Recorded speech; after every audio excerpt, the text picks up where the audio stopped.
સમગ્ર ગુજરાત સાથે સુરેન્દ્રનગર જિલ્લામાં આજથી ધોરણ 10 અને ધોરણ 12ની બોર્ડ પરીક્ષાનો પ્રારંભ થયો છે। જિલ્લામાં કુલ 34 બિલ્ડિંગમાં 124 પરીક્ષા કેન્દ્રો ઉપર 31,587 વિદ્યાર્થી બોર્ડની પરીક્ષા આપવાના છે।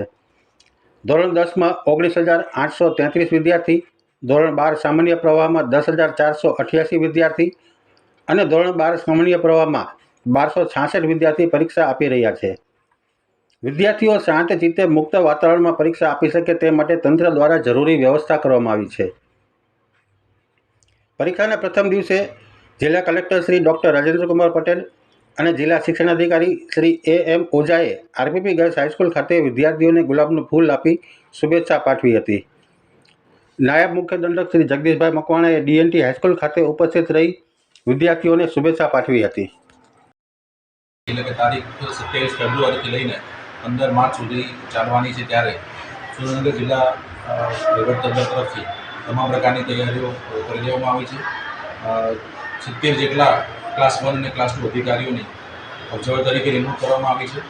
દરેક ક્લાસરૂમમાં CCTVથી લઈને પાણી અને શૌચાલય બધી સુવિધાઓ અમે કન્ફર્મ કરી લીધી છે અને તમામ જગ્યાએ શાંતિપૂર્ણ રીતે એક્ઝામ પૂરી થાય એના માટેની તમામ તૈયારીઓ કરી દેવામાં આવી છે। ખાસ કરીને વિદ્યાર્થીઓ અને વાલીઓને શું સંદેશ આપવા માંગશો?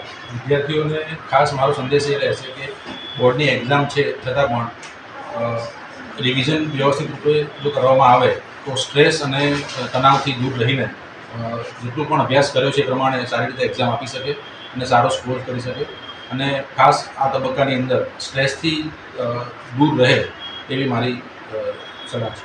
Okay sir.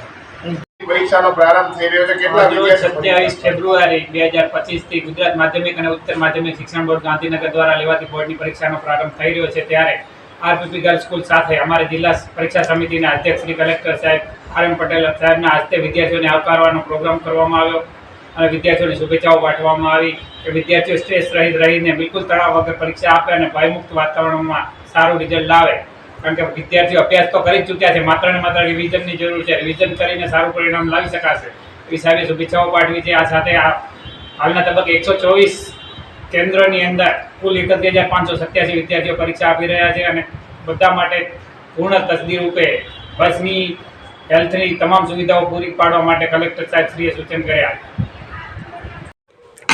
નોંધનીય છે કે પરીક્ષા કેન્દ્રો પર ફરજિયાત CCTV ચાલુ રાખવા અને ડેટા સ્ટોર રાખવા જણાવાયું છે।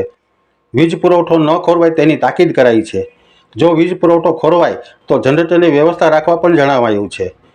પરીક્ષાના કાર્ય માટે 2000થી વધુ શિક્ષકો અને પોલીસ કર્મચારીઓ કામગીરીમાં જોડાયા છે। તમામ પરીક્ષા સ્થળો ઉપર પીવાના પાણી સહિતની વ્યવસ્થા કરવામાં આવી છે।